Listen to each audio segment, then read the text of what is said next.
Why do people keep going back to the ones who hurt them?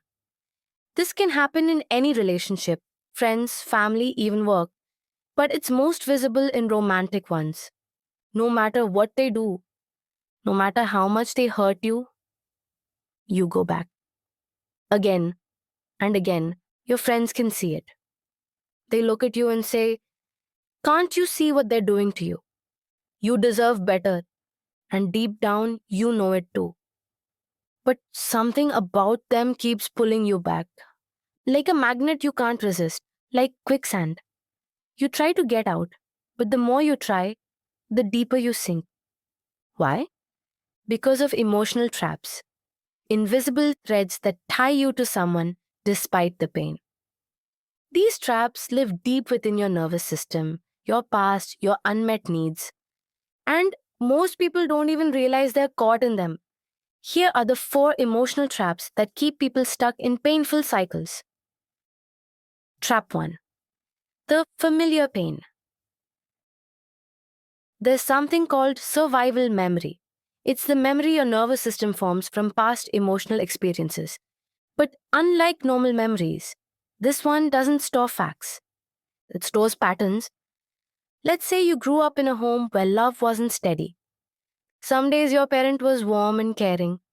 Other days, they were angry, distant, or just emotionally unavailable.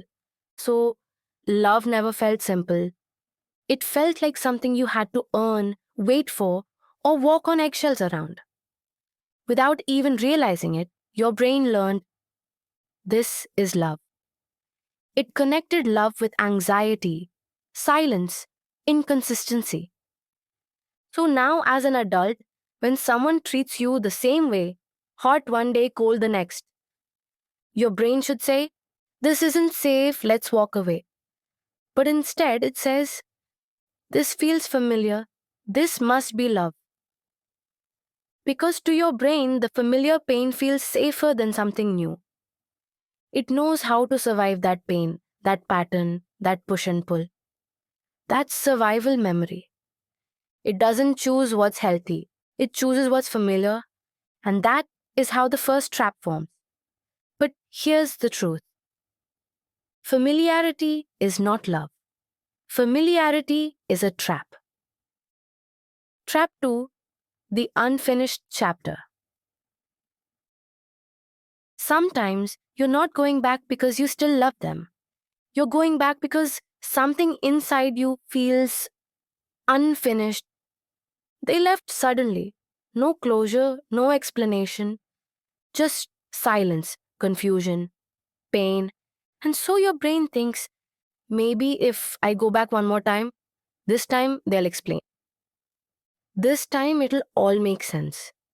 This time I'll finally feel enough. It's not love you're chasing, it's answers. In psychology, this is called repetition compulsion.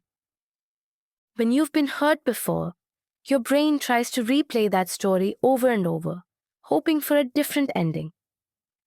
This trap is strong because your mind hates open wounds. It wants to complete the story. But the truth is, some people will never give you that closure because they don't take responsibility. They don't reflect, they don't acknowledge the hurt they caused, and the longer you wait for them to give you peace, the longer you'll stay stuck in confusion.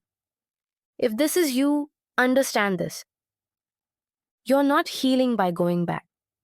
You're just reopening the same wound again and again, hoping this time it will hurt less. You don't heal by chasing closure. You heal when you give yourself your own closure. Trap 3: the sweet spot trap. Let's be honest, they weren't awful all the time. There were moments they were perfect. They said the right thing. They looked at you like you were the only person in the world. They made you feel seen, special, magical. That's the sweet spot, and your brain remembers it. So when things turn cold again, when they disappear, hurt you, ignore you, your mind whispers, "But what about that one day? That one message? That one smile?" One warm moment, one I miss you text after days of silence. And suddenly, you're right back in. This isn't weakness. This is how the brain works when it's chasing unpredictable rewards. It's called variable reinforcement. You don't know when love is coming, but you know it might. It's like gambling. You don't win every time. But when you do, the high is intense. So you keep going back.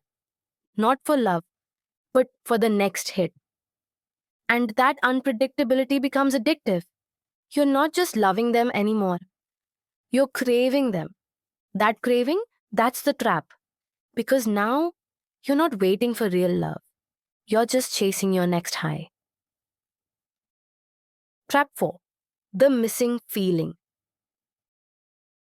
This is where most people get trapped. More than a fight, more than a breakup. It's the silence. After that hurts the most. The waiting, the nothingness. That's what breaks you. You can't eat. You check your phone constantly.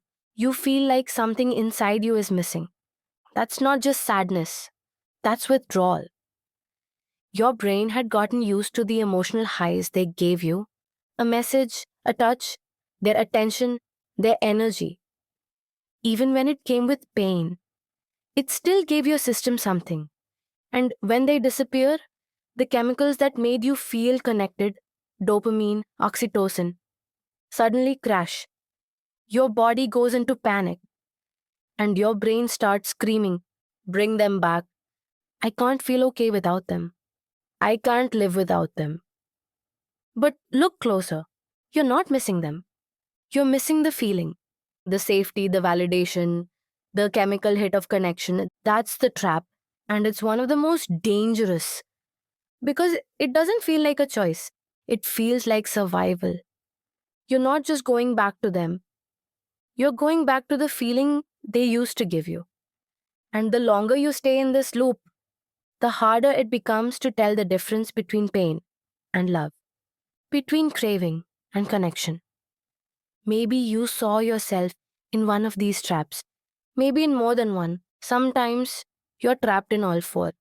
That's why it feels impossible to walk away. That's why you keep going back, even when it hurts. So, what's the first step to break free? Awareness.